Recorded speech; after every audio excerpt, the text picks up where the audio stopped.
Assalamualaikum warahmatullahi wabarakatuh.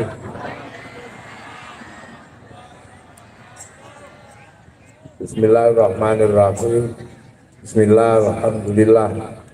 Wassalatu wassalamu ala rasulillah Sayyidina Muhammad ibn Abdillah wa ala alihi wa ashabihi wa azwajihi wa dzurriyyatihi wa ahli baitihi wa man tabi'ahum bi ihsan ila yaumil qiyamah. Para alim, para ulama, para kiai, para sepuh, para pengurus kami Nahdlatul Ulama, para pengurus pasukan santri, khususnya Panglima Santri Karawang, Final Karim, Jimmy Jamaksari, masih kan? Yang belum bisa bilang M, sini, sini Panglima. Ya, carikan kursi, ada kursi. Udah gitu aja. Yang saya hormati jajaran Muspika Kerawang, yang hadir ada Bu Camat, Pak Kapolsek, dan Ramil yang alhamdulillah melantunkan sholawat dengan sangat merdu. Dan tadi ternyata Bu Bupati hadir. Ya, Bupatinya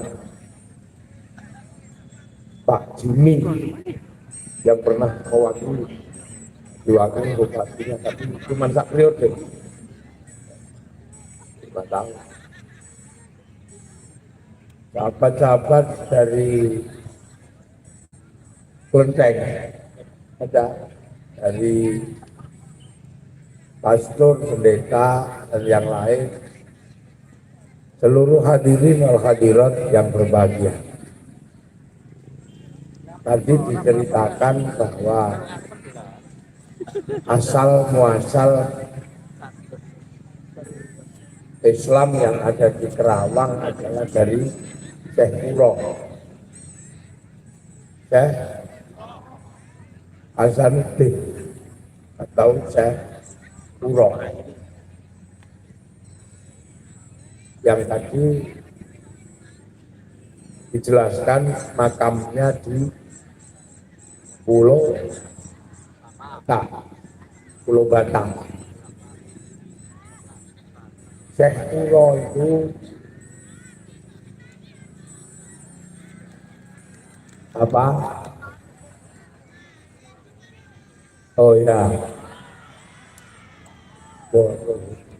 berat sama ibu-ibu Kerawang. Jadi Syekh Kuro itu dari Jogja. Syekh Hasanuddin atau dikenal dengan Syekh Kuro itu dari Jogja, dari tempat saya. Karena Syekh Kuro itu mondok di tempatnya Sayyid Jamaluddin Al-Husaini Al-Kabir, Turgu, Jogja, atau lebih dikenal dengan nama Syekh Kuro. Jadi Syekh Kuro itu alumni pesantren Turgu di Jogja, yang makamnya di atas bukit, yang orang kalau jalan ke sana pakai tali dulunya.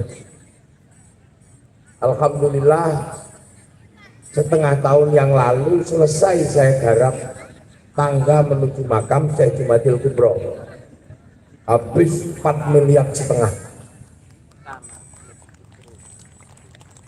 Makanya kalau orang Kerawang merasa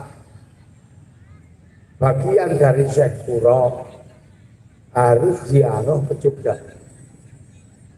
naik ke makam gurunya Syekh Kuro, namanya Syekh Jumadil Kubro, Turgu, Jogja. Ke tempat saya dulu, nanti kita antar ke makam, bawa bis yang banyak.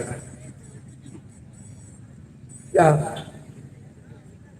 Nah, saat mondok di tempatnya Syekh Jumadil Kubro, itu pelajaran khususnya adalah menghafalkan Al-Quran. Karena Syekh Jumadil Kubro ditugaskan secara khusus untuk membacakan Al-Quran di Gunung Merapi. Karena Gunung Merapi meletus, tidak ada hentinya. Dan gunung itu takut sama Al-Quran. Lau anzalna hadzal qur'ana ala jabalin la ra'aitahu khashi'an mutasaddian min khasyatillah. Ayat itu dibacakan ketika gunung meletus. Makanya kiai-kiai Jogja itu kalau gunung mau meletus membaca ayat itu sebanyak-banyaknya di Gunung Merapi. Termasuk Mbah Marijan. Mbah Marijan kalau Gunung Merapi mau meletus membacakan hidung, menyenandungkan hidung yang artinya adalah ayat lau angkal nahadal qur'ana ala jabalin la ra'aitahu khashi'an mutasaddian min khasyatillah. Tapi hidungnya disebut hidung kacer, seperti nama burung kacer. Kenapa disebut hidung kacer? Karena orang Jawa nggak bisa bilang surat Al-Hasyr, maka keluarnya kacer. Nah itu Syekh Jumadil Kubro punya murid Syekh Kuro di sini, maka Syekh Kuro itu spesialisnya adalah ngajar Al-Quran, maka dikenal dengan Syekh Kuro. Nah di sana di Syekh Jumadil Kubro sana itu adalah bapaknya Sayyid Ibrahim. Sayyid Ibrahim pindah Tuban, dikenal dengan nama Ibrahim Asmoro Kondi. Nah, Syekh Ibrahim Asmoro Kondi itu adalah bapaknya Sunan Ampel Surabaya sana. Nah, yang akhirnya Sunan Ampel punya murid punya anak namanya Makhdum Sunan Bonang. Sunan Bonang punya murid namanya Sunan Kalijaga. Sunan Kalijaga punya murid namanya Sunan Geseng. Sunan Geseng punya murid Mbah Abdul Halim Pangeran Benowo. Mbah Benowo punya murid Mbah Abdul Rahman Sambu Lasem. Punya murid Syekh Abdul Jabbar Lirip Tuban. Punya murid namanya Sufyan di Tuban. Punya murid namanya Kiai Abdul Halim Boyolali. Punya murid Kiai Abdul Wahid Solotito. Punya murid Kiai Khairon. Mbah Khairon punya murid namanya Mbah As'ari.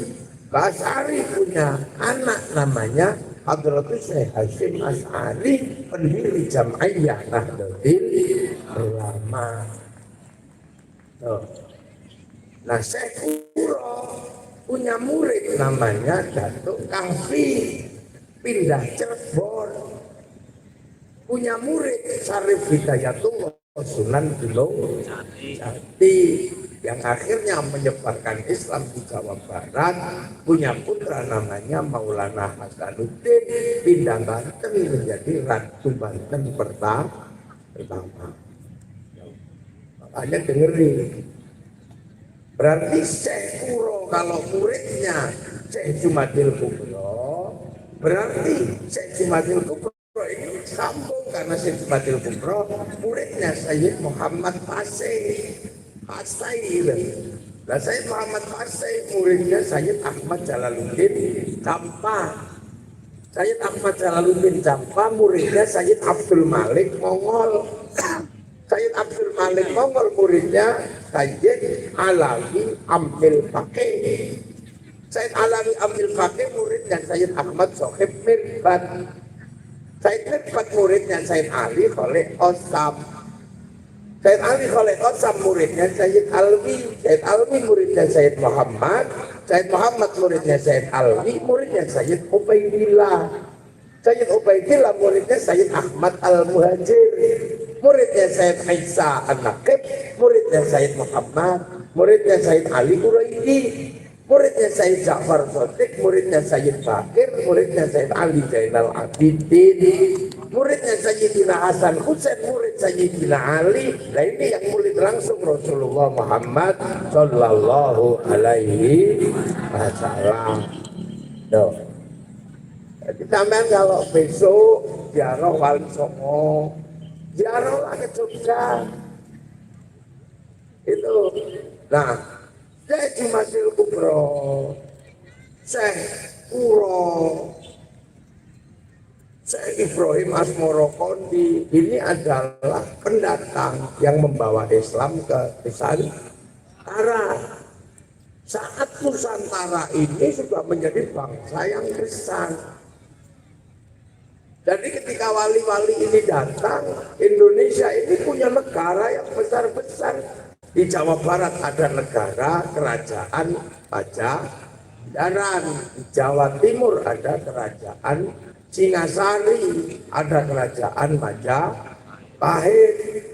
Jadi jangan kemudian kita berpikir bahwa sebelum Islam datang, negeri kita ini negeri bahula. Artinya jangan kamu pikir negeri kita ini negeri bodoh, negeri yang sudah maju. Rasulullah belum lahir, Kalimantan Timur sudah punya kerajaan Kutai Kartanegara tahun 300. Tahun 400 Jawa Barat punya kerajaan Tarumanegara dengan rajanya Purnawarman. 350 tahun 350 Ujung Kulon punya kerajaan Salokonegoro, rajanya Dewa Warman. Tahun 500 di Galuh berdiri kerajaan besar dengan raja namanya Senasanaha. Tahun 600 di Jawa Tengah berdiri kerajaan besar namanya Mataram, anak Senasanaha yang namanya Sanjaya. Tahun 400 di Malang berdiri kerajaan Kanjuruhan. Makanya bangsa ini menjadi bangsa yang bagus karena dari dulu beradab. Kenapa bangsa yang lain ribut? Kenapa bangsa kita tenang? Karena dari dulu bangsa ini beradab, berperadaban maju. Jadi yang terjadi hari ini kenapa kita rukun, kenapa kita damai? Karena yang meletakkan sendi-sendi perdamaian adalah orang-orang tua kita dulu semenjak zaman kerajaan-kerajaan sebelum Islam. Ya, jadi jangan pernah menganggap negeri ini dulunya hantu semua, tempat jin buang anak, itu jangan. Negeri ini sudah maju. Kenapa kita rukun? Tidak ribut antar agama. Karena tahun 800, 600, 800 itu sudah ribut antar agama pertama di dunia termasuk. Ribut agama apa? Hindu sama Buddha. Hindu sama Buddha tawuran tahun 600. Sampai tahun 700 tawuran. Karena apa? Wangsa Sanjaya yang merupakan anak Senasanaha dari Galuh, yang tadinya Hindu, ada yang masuk Buddha. Ya, bangsa Sanjaya masih Hindu, ada yang pindah agama Buddha, bikin wangsa baru namanya Sailendra. Tokoh Buddhanya namanya Garung. Garung ini hebat, lainnya nggak ada yang ngalahkan, selalu menang perang. Sampai Garung ini dikenal dengan Raja Semaratungga. Nah, Raja Sanjaya wangsanya takut.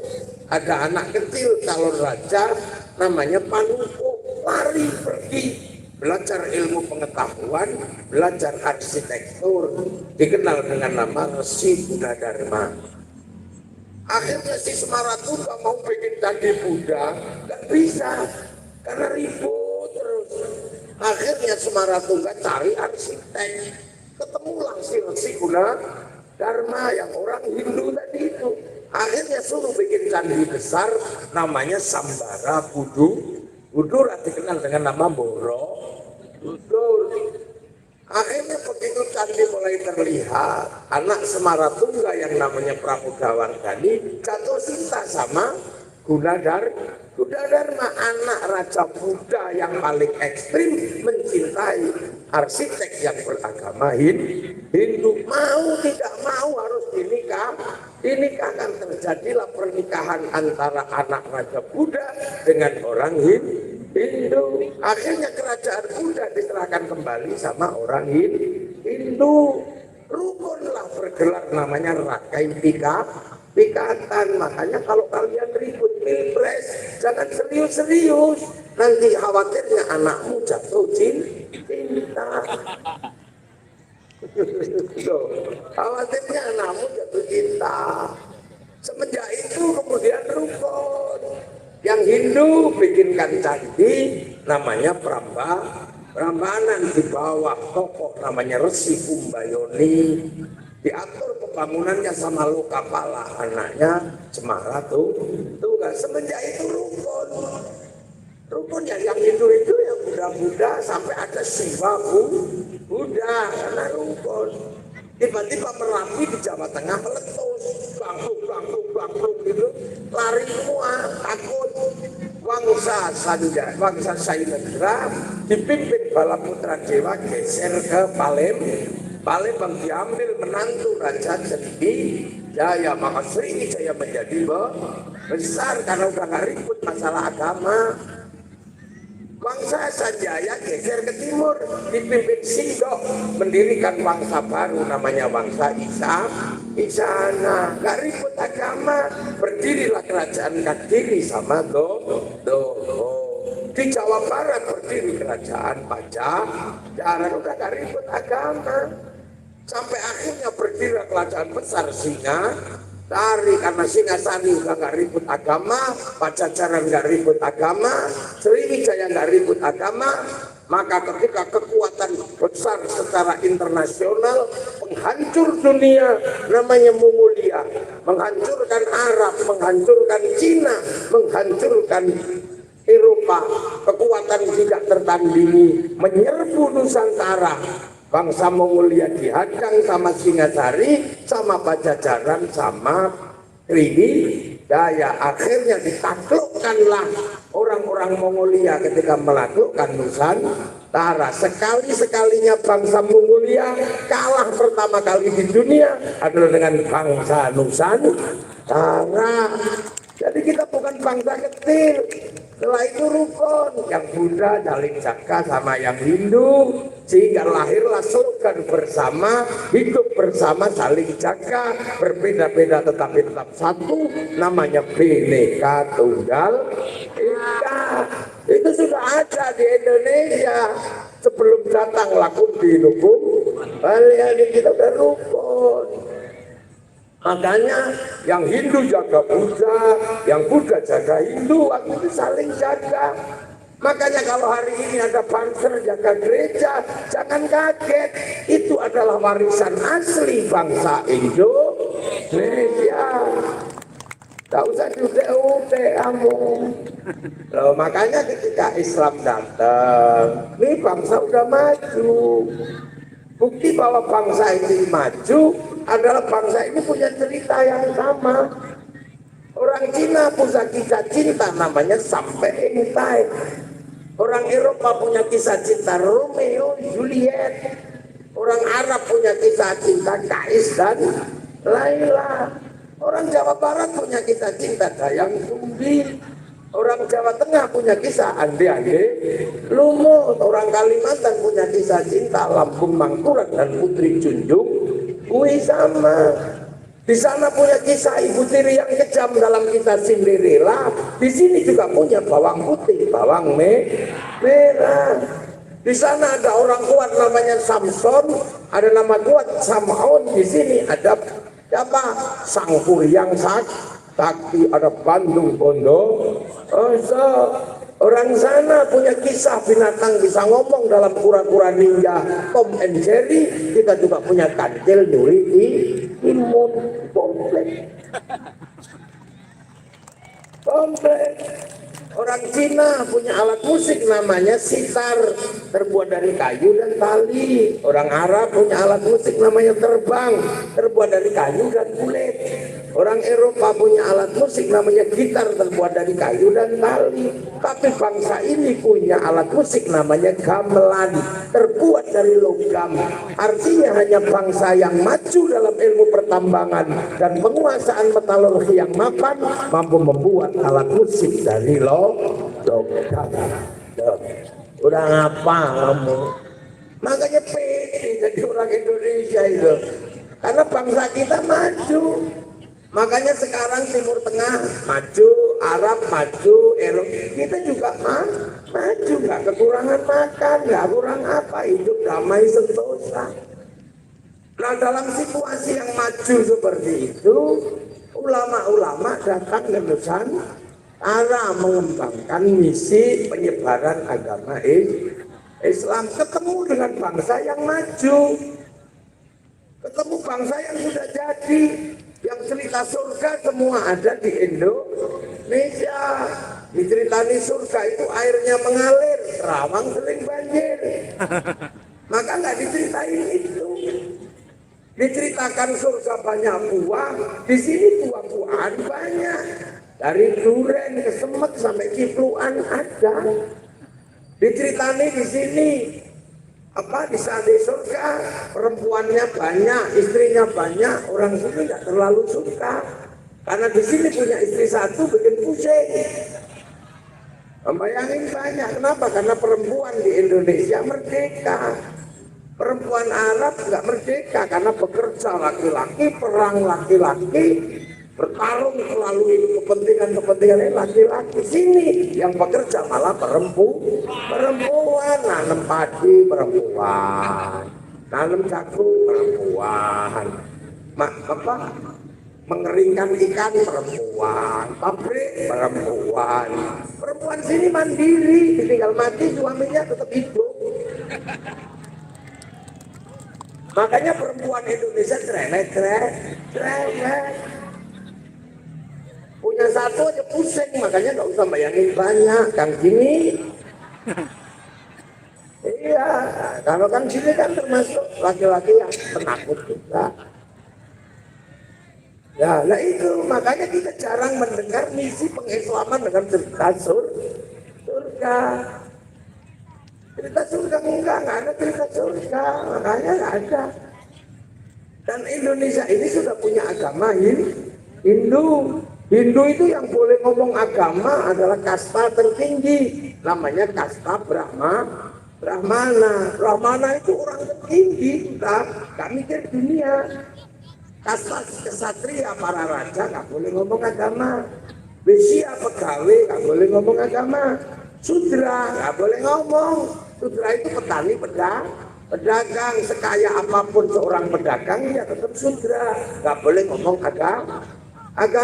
Makanya yang bisa mengimbangi Brahmana adalah para wali. Itu sebabnya kenapa Islam yang bergerak ke Eropa panglima perang, yang bergerak ke Gujarat pedagang, yang bergerak ke Cina sahabat Sa'ad bin Abi Waqqas pedagang, yang ke Afrika bagian pedagang sahabat Salman Al-Farisi. Tapi kenapa yang bergerak ke sini para wali? Karena yang bisa mengimbangi Brahmana hanyalah para wali. Nah wali-wali itu kalau kerja seperti apa? Apakah baca buku? Ya enggak. Wali itu kalau ingin mengerjakan sesuatu, hasilnya mau seperti apa, wali itu download, browsing kemana? Ke harddisknya Allah yang di langit namanya Lauhil Mahfuz. Browsing ke sana, program dunia ada di situ semua, pusat data dunia. Makanya wali-wali kalau browsing 3 tahun, ya Allah. Abdul Qadir Al-Jilani download 25 tahun. Wali-wali begitu. Makanya wali-wali itu punya wifi. Nah kita kalau diajak download langsung tidur. Ya Allah. Makanya ibarat handphone yang suka kirim gambar, kirim berita, kalau nggak punya wifi, cari wifi gratisan .co.id. Kita juga sama, nyawa kita kalau mau kirim Fatihah, kirim Al-Quran, nggak punya wifi, pakai wifi gratisannya Nabi, namanya tawassul ila hadratin nabiyil Mustafa wa ila jami'il muslimin wal muslimat wa naqim al-fatihah gitu kena sergit semua. Nah itu namanya tawassul. Makanya jangan sampai kita nggak percaya masa doa bisa dibagi. Ya bisa pakai wifi-nya Nabi, wifi-nya wali. Sepak bola aja bisa dibagi. Orang nggak perlu ke Qatar nonton sepak bola, cukup lihat di TV nunggu karena pasti ada yang nyuting satu orang, naikkan ke satelit dibagi ke seluruh dunia, namanya siaran langsung. Makanya kalau ada orang nggak percaya doa bisa dibagi, orang itu nggak punya TV.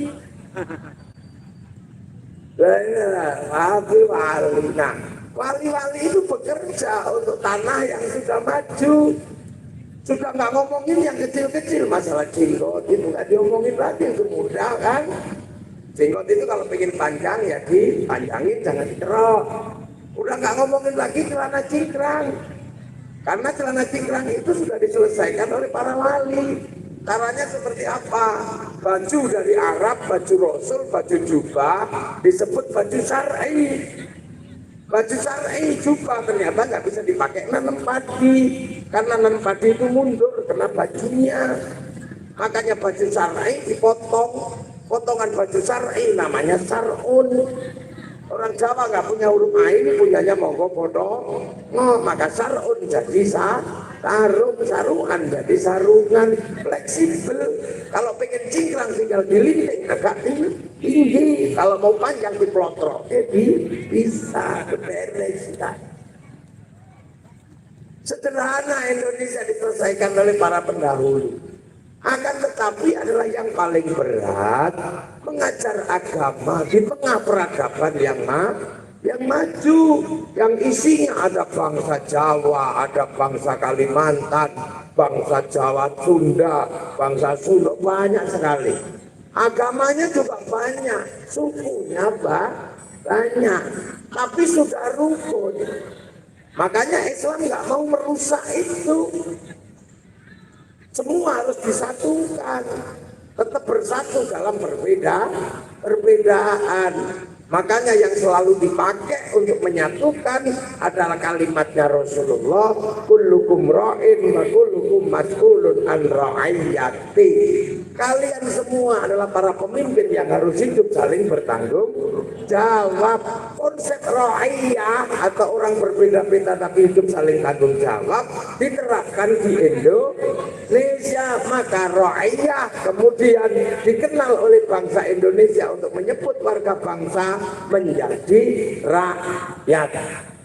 Rakyat adalah sunnah paling berat yang bisa diterapkan di Indonesia. Satu-satunya bangsa muslim yang sanggup mengambil kalimat ra'iyah dari Rasulullah untuk merapikan warga bangsanya hanya muslim Indonesia. Tidak ada. Maka Indonesia bukan people. Kalau people itu Vox Populi, Vox Dei, suara mayoritas, suara Tuhan. Begitu dia mayoritas, dia menjadi representasi atas nama Tuhan. Makanya khilafah tidak cocok dengan konsep ro'iyah Indonesia. Kita juga bukan komunis. Komunis itu proletar, kaum miskin memimpin. Begitu dia banyak, namanya diktator proletariat. Makanya kita ini ro'iyah, sebesar apapun kaum muslimin tidak akan pernah menindas yang lain, karena ro'iyah adalah orang hidup berbeda-beda agama suku bangsa tapi hidup saling bertanggung jawab. Jadi jangan pernah khawatir Pak Pendeta, nggak usah khawatir selama kita menggunakan prinsip ro'iyah. Nggak ada orang ro'iyah kok menindas. Karena ro'iyah itu adalah prinsip hidup berbeda agama suku bangsa tapi saling tanggung jawab. Makanya ro'iyah itu kalau ngumpul namanya musyarakah, masyarakat, persekutuan antara ro'iyah masyarakat. Kalau berbeda paham, wasyawirhum fil amri, bermusyawarahlah. Makanya karena dulu yang menata adalah para wali, maka daerah ro'iyah disebut wilayah. Artinya daerahnya para wali. Nah, ruang ruang rakyat, musyawarah, itulah yang akhirnya kemudian berubah menjadi Negara Kesatuan Republik Indonesia, yang pemimpin tertingginya Majelis Permusyawaratan Rakyat, Dewan Perwakilan Rakyat. Dan hari ini kita bisa lihat bahwa kalimat rakyat, musyawarah bukan perbincangan pinggir jalan, tapi tertulis dalam landasan negara kerakyatan yang dipimpin oleh hikmat kebijaksanaan dalam permusyawaratan perwakilan. Makanya wali yang bikin wilayah, santri penerus para wali, maka bagi santri NKRI harga mati. Tuh, maka tidak ada, lah ini runutannya. Makanya kita punya yang tadinya raja hamba, nggak masalah. Yang abdi boleh menyebut diri abdi, yang kawula boleh menyebut kula, yang hamba sahaya boleh menyebut diri saya. Enak Indonesia. Makanya akhirnya kemudian karena konsep rohiyah ini menyatukan yang berbeda-beda jadi satu, akhirnya kita bisa menikmati perbedaan menjadi sebuah kekuatan persatuan. Hasilnya apa? Arab satu bangsa bisa pecah puluhan negara, Cina satu bangsa pecah puluhan negara, Eropa satu bangsa pecah puluhan negara, Afrika satu bangsa pecah puluhan negara, tapi kita puluhan bangsa, suku dan agama mampu bersatu dalam satu negara kesatuan Republik Indonesia.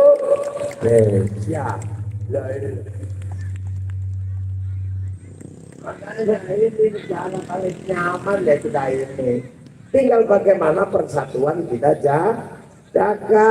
Makanya jangan sekali-sekali membiarkan perpecahan hinggap di hati kita, termasuk perpecahan di Kerawang. Nggak usah ribut juga, kalau nggak di SK ya sabar. Iya, nggak usah ribut. Memang NU itu strukturnya ada. Yang punya struktur sekarang Gus Yahya, kalau nggak di SK ya nggak apa-apa. Jangan berhenti yasinan, jangan berhenti tahlilan. Nanti lama-lama yang ngurusi umat juga ketahuan siapa. Ya kalau nggak ngurus pasti SK-nya juga dicabut. Itu aja mau rekod. Loh ya Allah, jangan gantian. Biar yang lain lagi gantian. Ya kemarin sampean, sekarang yang lain lagi, biar tambah banyak kader. Lihat kan, pakai bupati sudah, tinggal jadi bupati belum, gitu. Jadi ketua PKP udah, sekarang ganti yang lain lagi. Kemarin baru jadi bupati, ya besok jadi DPR RI, kan gitu. Itu nggak usah ribet. Nah makanya kita jaga bangsa ini biar nggak pecah. Cara santri menjaga ya selalu mengedepankan persatuan. Makanya dalam lambang Nahdlatul Ulama ada wa'tasimu bihablillahi jami'an wa la tafarraqu, jangan bercerai-berai. Makanya santri selalu mengedepankan persatuan. Doa yang sesungguhnya adalah perintah sendiri-sendiri. Ud'uni astajib lakum. Idza sa'alaka ibadi anni fa inni qarib ujibu da'watad da'i idza da'an. Sendiri-sendiri berboleh doa itu. Tapi kalau santri yang berdoa menjadi landasan kebersamaan, kiainya yang doa, santrinya yang amin. Kalau capek amin. Kiainya walhamdulillahirabbil alamin. Kalau yang berdoa semakin banyak, diajak ke alun-alun Kerawang, semua bergerak, namanya istighosah kubro, semua bergerak. Yang doa bakul ayam, bakul gorengan, itu lompat itu datang semua. Gak ada yang perlu ditanya agamamu apa, tapi semua menjadi lingkaran roda ekonomi berputar ketika santri berdoa. Itu hebatnya Nahdlatul Ulama santri.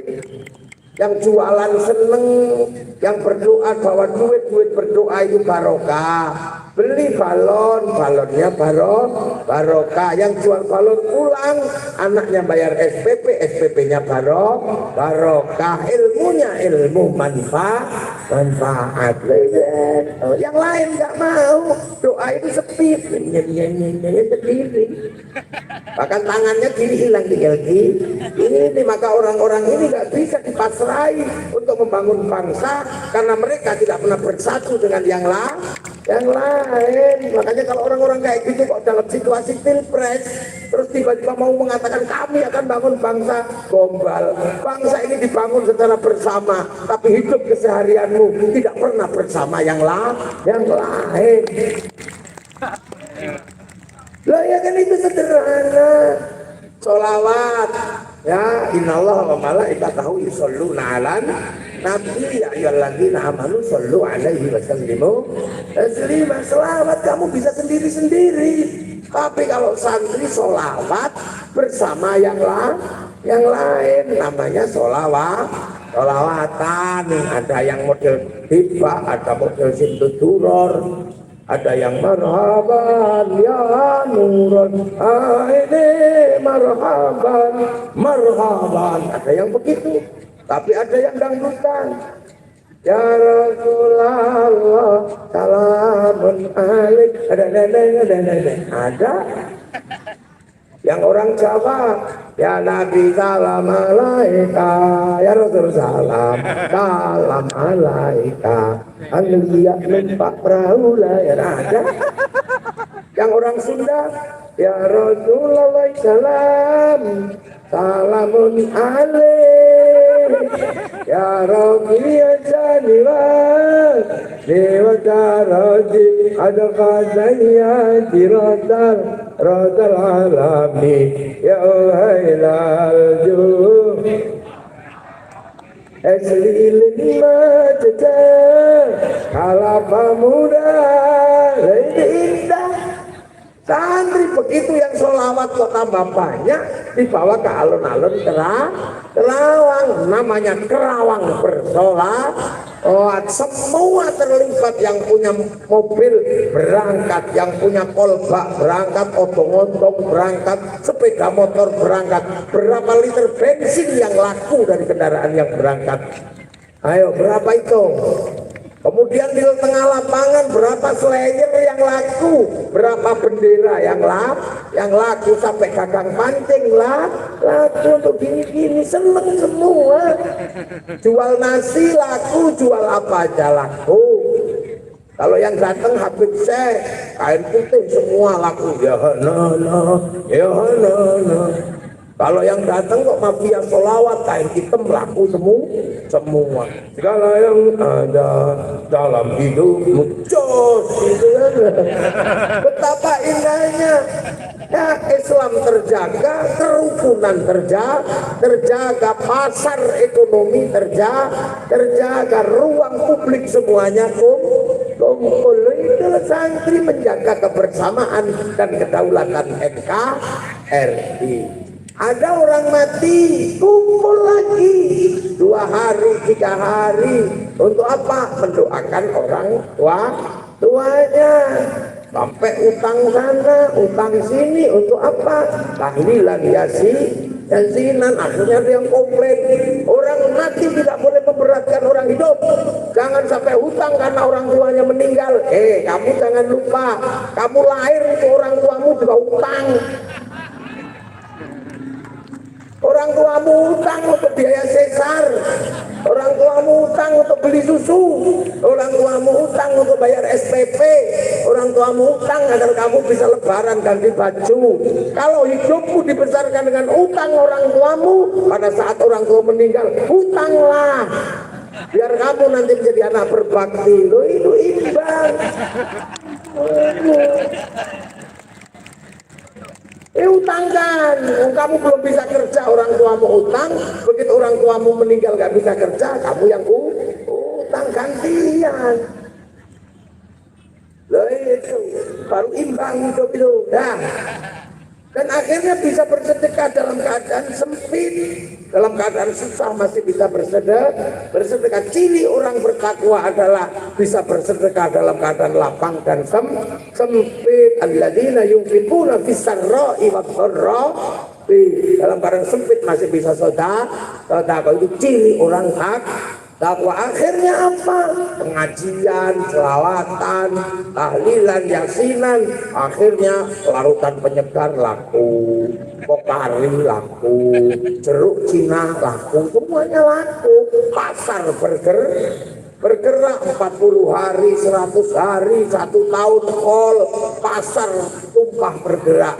Setiap hari santri selalu membuka ruang publik dan membuka roda ekonomi bergerak di tengah masyarakat. Makanya tanpa investasi, tanpa terbukanya lapangan kerja, sektor informal di Indonesia tumbuh subur. Karena apa? Kegiatan santri di luar investasi negara.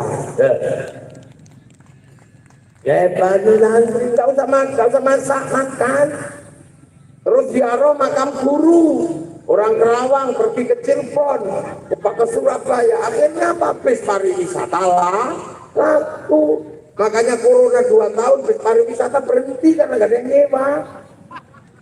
Laku semua, sampai di makam para wali jual nasi laku, menyambut tamunya para wali, jual katok, jual celana, sampai copet bisa hidup di makam para wali. Ayo coba, itu kalau bukan digerakkan oleh santri, Indonesia sepi, bangsa muda tercerai-berai.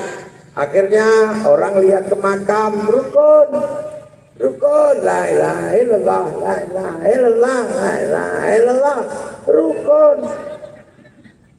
Terus datang lagi di pojoknya, sallallahu ala Muhammad, sallallahu ala Muhammad. Ada yang ribut gantian gitu, ya enggak, rukun aja. Sebelahnya datang lagi satu bis, ibadallah rijalallah akisuna ajlillah kunu'au danalillah hasanallah bifadlillah. Rukun gak ada yang ribut, gak ada yang gantian aku dulu, enggak, biasa aja. Ya kan, lantas datang satu orang nggak bawa rombongan, sendirian, bajunya bagus kayak kang gini gitu, tapi nggak bawa rombongan. Tengok, dikira copet. Nggak taunya buka jaketnya ada speaker kecil gitu. Rombongan dari Kerawang ditunggu di bis, itu yang rumput, nggak ada yang ribut. Akhirnya orang Kerawang rindu dengan tanah Jogja karena Syekh Kuro, alumni pondok pesantren Syekh Jumadil Kubro Jogja. Makanya kalau mau nyalon bupati, nyalon DPR ke Syekh Kuro, jangan lupa ke makam gurunya di Jogja. Lupa sampean. Ya, akhirnya orang Kerawang ziarah Jogja, rindu dengan tanah Jogja. Ziarah ke Madura, rindu dengan tanah Madura karena ada Mbah Khalil. Ziarah Jombang, rindu dengan tanah Jombang karena ada makam Kiai Hasyim. Akhirnya setiap orang yang ziarah ke makam para gurunya merindukan tanah di mana gurunya disemayam. Dan kalau se-Indonesia semua orang berziarah ke makam gurunya, akan timbul rasa cinta di mana gurunya disemayam.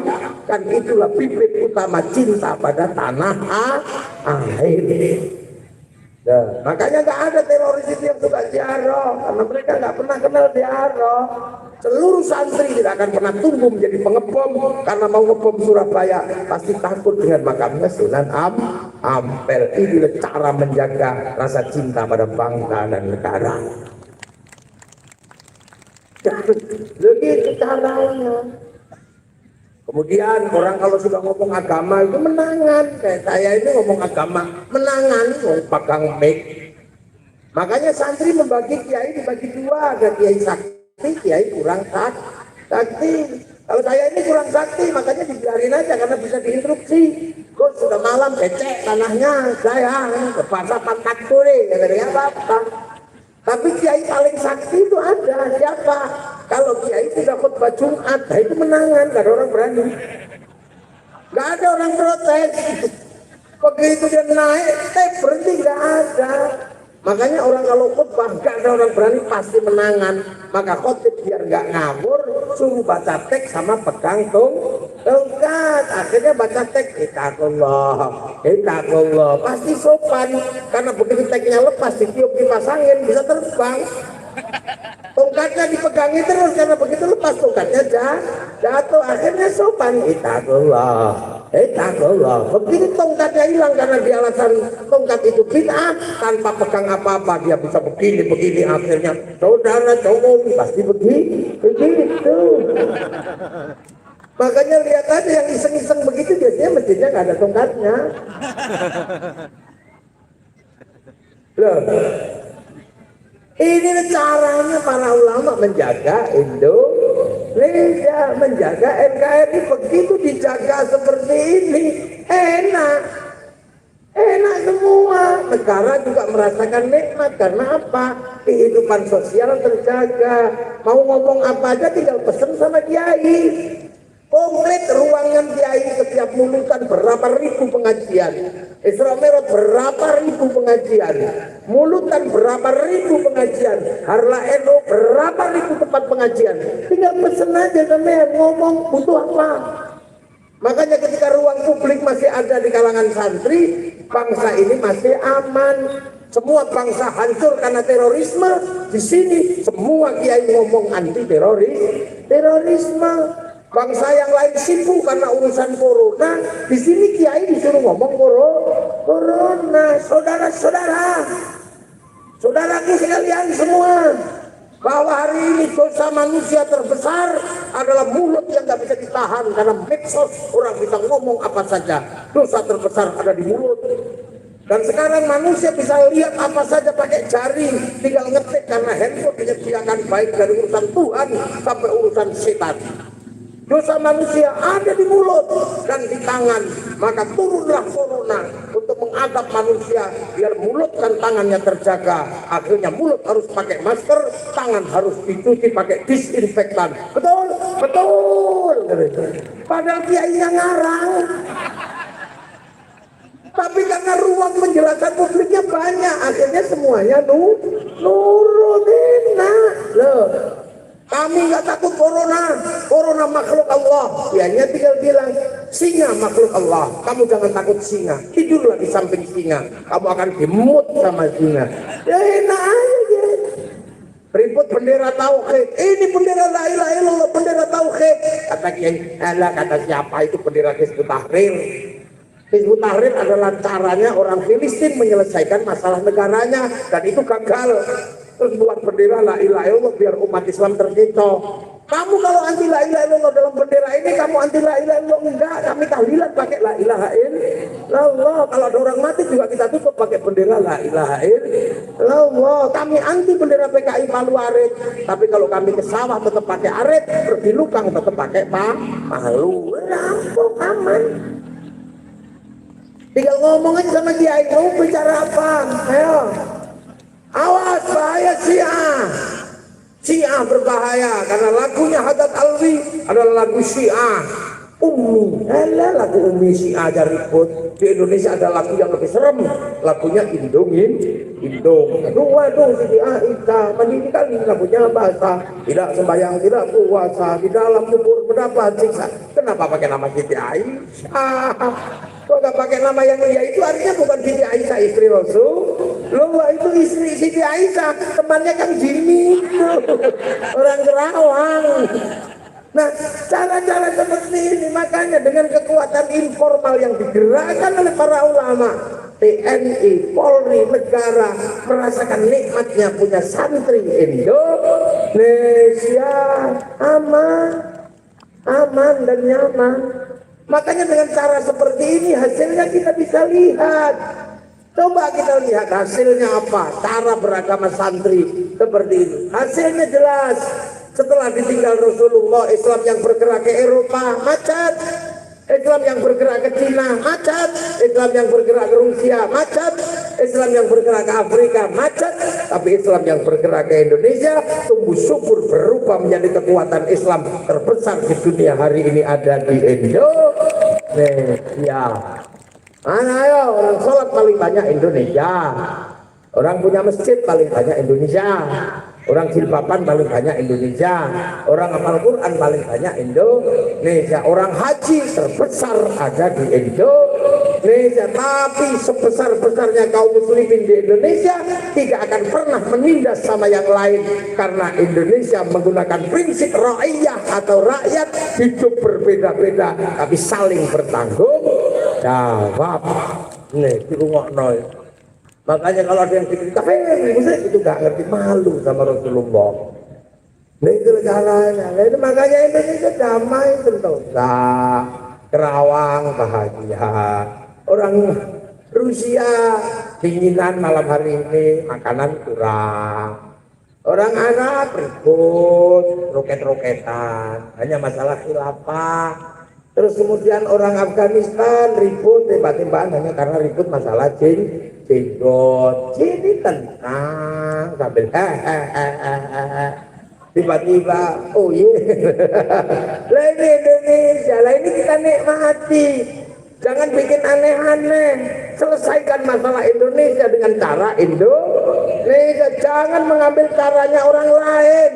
Hizbut Tahrir tidak akan pernah bisa menyelesaikan Indonesia, karena Hizbut Tahrir didirikan oleh Taqiyuddin An-Nabhani untuk menyelesaikan masalah Filistin, dan dia gagal di Filistin. Jangan kau bawa produk gagal Filistin masuk ke Indonesia. Ikhwanul Muslimin didirikan oleh Hasan al-Banna untuk menyelesaikan problem Mesir, tapi di Mesir dia gagal. Bahkan ketua Ikhwanul Muslimin namanya Mursi digantung sama orang Mesir. Gak mungkin dia bisa menyelesaikan bangsa Indonesia. Selesaikan bangsa Indonesia dengan cara-cara Indonesia, dan kita sudah punya caranya, diwariskan oleh para wali, teruskan oleh para ulama, menjadi organisasi terbesar di Indonesia, namanya Nahdlatul Ulama. Begini kok, makanya kita pede. Ayo, mana ayo yang bisa menyelesaikan problem bangsanya kayak kita, aman, selesai, damai dan sentosa. Ayo, mana kita tengok, ayo bangsa mana? Indonesia sampai mana? Tapi sekarang pekerja Cina banyak masuk ke Indonesia. Pekerja Indonesia masuk Cina lebih banyak lagi daripada orang Cina yang ada di Indonesia. TKI kita di sana lebih banyak. Jangan ngompori orang-orang goblok aja sendirian. TKI kita menyerbu ke semua negara, jatuhnya lebih banyak. TKI kita di Saudi ratusan ribu, di Taiwan ratusan ribu. Kedatangan segitu aja ributnya luar biasa. Mikir dong. Indonesia dijahati sama Inggris, kita diem saja. Inggris melakukan kejahatan internasional dengan cara apa? Karena dia punya negara kecil yang namanya Singapura dan Malaysia. Singapura dan Malaysia oleh Inggris dikasih 1 jam lebih awal dari waktu Jakarta. Sini jam 8, sana jam 9. Ini melanggar teori bujur dan teori lintang. Mestinya kita jam 10, sana baru jam 9. Tapi oleh Inggris sana dikasih 1 jam lebih awal dari waktu Jakarta. Hasilnya apa? 1 jam lebih awal, bursa efeknya buka 1 jam lebih awal daripada bursa efek Jakarta. Saham terbaik HP di Singapura Malaysia, yang jelek baru masuk Jakarta. Usaha pindah ibu kota negara adalah demi apa? Mengamankan transaksi digital di Indonesia. Mikir dong. Jangan kemudian percaya sama wah sampai wewe itu. Alasan apapun sebenarnya cuma satu, karena mereka gagal dalam pilpres. Cuma itu aja. Padahal sudah mengatakan pilpres itu perang, Pak. Maka jangan diulang besok lagi orang-orang kayak begitu. Hidup kesehariannya nggak pernah kumpul orang, hidup sendiri, doa sendiri, sholawatan nggak pernah, mulutan nggak pernah, ruang publiknya nggak pernah dia pakai. Tiba-tiba mereka mau mengurus negara, sementara negara ini ruang publik terbesar untuk mengatur perbedaan, mengurus perbedaan. Mustahil orang seperti itu bisa mengurus perbedaan Indonesia, karena di kepalanya dia tidak bisa menerima perbedaan dengan orang lain. Pikir dong ya. Mikir, angel wong lagi. Ini tak kandani, makanya kalau kelompok-kelompok itu ada pilpres yang mana, saya akan berada di kelompok yang pilpres yang lain. Kalau kamu berada di situ, aku akan berada di sini. Seperti dulu kamu ada bersama Pak Prabowo, aku bersama Pak Jokowi. Setelah selesai, Jokowi Pak Prabowo jadi satu, membangun bangsa Indonesia. Itu hebat. Nyono ya, negara kita urus bersama. Nah, santri punya caranya, makanya nggak usah aneh-aneh. Nggak usah pakai caranya orang Filistin, nggak pakai kontrol mana. Kita selesaikan dengan cara Indonesia. Makanya apapun yang dikerjakan oleh para pendahulu, oleh santri, oleh nahdlatul ulama, tidak lain dan tidak bukan adalah demi apa? Tegaknya kedaulatan bangsa dan negara Indonesia amma waktu. Jadi baru pokok gimana? Ini belum mulai ngaji, baru awalan. Lain kisah Syekh Kuro yang menyebarkan agama Islam di tanah Pasundan. Tapi Syekh Kuro muridnya Syekh Jumadil Kubro. Ziarah ke Jogja tanggal 10 bulan Muharram, tanggal malam 10 saya pasti bikin call Syekh Jumadil Kubro di Turbo Merapi. Tak tunggu orang Kerawang udah datang ke sana berbondong-bondong. Kumpulkan. Nanti tak potongin ayam, tak potongin kambing. Bila perlu kalau Kang Jimmy mau nyumbang sapi, potong. Ya itu gurunya di situ. Tapi jangan lupa gurunya Syekh Kuro itu ada di Jogja, namanya Syekh Jumadil Kubro. Nanti kamu kalau saya bisa bilang saya nggak pernah mempersoalkan siapapun. Ayo kita urus bangsa, kita urus negara. Kalau kita menjadi bagian dari Jamaiyah Nahdlatul Ulama, kita akan istiqomah dengan cara-cara Nahdliyin, dengan cara-cara Nahdlatul Ulama, hidup bersama, berbeda silahkan, tapi harus saling jaga. Karena kita ikut Rasulullah dalam konsep ra'iyah, berbeda-beda, tapi saling bertanggung jawab. Mungkin itu yang bisa saya